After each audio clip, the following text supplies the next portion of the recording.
The patent application number had my name on it when I submitted it. I know this because I submitted it myself through the company's internal IP portal on a Tuesday afternoon in March.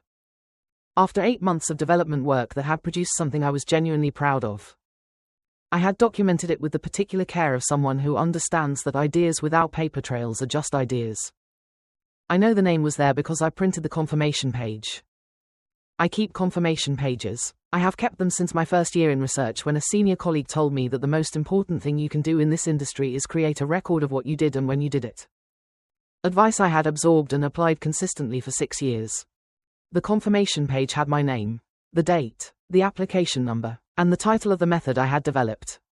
12 weeks later, the patent was published in the company's quarterly IP summary. I read it on a Friday morning with my coffee, the way I read all internal publications, methodically from the beginning. My name was not there. My director's name was, and one other researcher I had worked with briefly on a tangential aspect of the project. His contribution had been significant enough to acknowledge but not significant enough to constitute co-invention under any reasonable standard. My name was not there. My name is Dr. Elena Vargas. I am 34 years old. The review board meeting that followed, the one my director had not anticipated being called, happened because I had kept the confirmation page. I had been at Horizon Research for 6 years when the patent situation arose. 6 years of the particular work that research careers are built from. Methodical, unglamorous. The kind that produces results slowly and requires the ability to hold uncertainty for long periods without becoming discouraged. I had joined at 28 with a doctorate and the specific ambition of someone who has spent years in formal education and is ready to produce something real. The method I developed was a process improvement in a manufacturing context. The kind of thing that sounds unremarkable until you understand what it replaces and how much the replacement saves. The company's IP team had been enthusiastic. My department head had noted it in my performance review. My director, Dr. Victoria Lang, had said in a team meeting that it was exactly the kind of contribution the department needed. She had said this 6 weeks before my name disappeared from the patent. I want to be careful about how I describe Victoria because I have thought about her motivations many times since. What I know is what the documents show. That my name was removed from the application between submission and publication. That this removal required someone with administrative access to the IP portal. And that Victoria was one of 3 people in the department with that access. I know this because I asked the IP team directly the Monday after I noticed the omission. The IP coordinator, a careful man named David, told me that the application had been modified after submission by someone with senior access. He was not able to tell me more without involving the review process. I said I would like to involve the review process. He looked at the confirmation page. He nodded once. The formal IP review process at Horizon Research involved a 3-person board. The chief IP officer, the head of research ethics, and an external independent reviewer. It was designed for exactly this kind of dispute. Victoria attempted to resolve it before it reached that point. She came to my office 2 days after I filed the review request. She sat down across from me and said there had been an administrative error. She said my contribution had been significant but had not met the threshold for named inventorship under the company's IP policy. She said she had been planning to discuss this with me and regretted that I had seen the publication before that conversation had happened. I let her finish. Then I placed the confirmation page on the desk between us. My name was on the submission. I said, "This is the confirmation from the IP portal dated March 14th.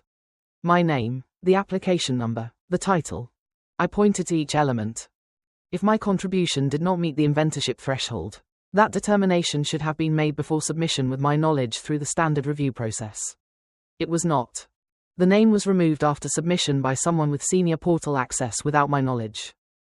I would like to continue through the formal review, I said. I think that's the appropriate process given the timeline. She left without saying anything further. The review board met 6 weeks after I filed the request.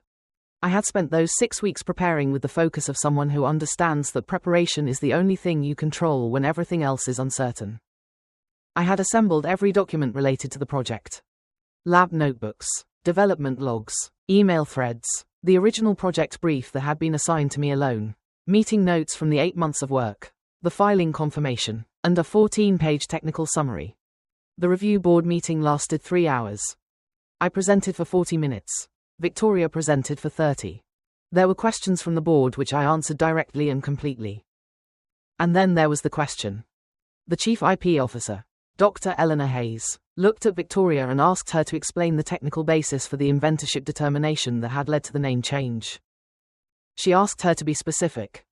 Victoria began to answer. She spoke for approximately 2 minutes. Dr. Hayes waited until she finished. Then she asked again, specifically the technical basis, the methodology, the specific elements of the invention and why my contribution to those elements did not constitute inventorship. Victoria looked at her notes. She looked at the board. She said she would need to consult with the IP team to provide the technical detail the board was asking for. The board recessed for 20 minutes. When they returned, Dr. Hayes informed both of us that the review would continue with additional documentation requests. The determination arrived on a Wednesday. The board found that my contribution met the standard for named inventorship. The patent was amended to include my name as primary inventor. The modification to the original filing was noted in the record as unauthorized. Victoria was placed on administrative review. 6 months later, she was no longer my director. She had transitioned to a different role in a different department. I continued in my role. I filed 2 additional patents in the following year, both under my name, both through the standard process, both without incident. The confirmation pages are in a folder in my desk drawer. All of them dated, numbered, complete. I keep them the way my senior colleague told me to keep things 6 years ago in my first year in research. He said, "The most important thing you can do in this industry is create a record of what you did and when you did it." He was right. He's still right. The record is everything. Thank you for listening to today's story. Don't forget to like, share, and subscribe to support the channel. See you in the next story.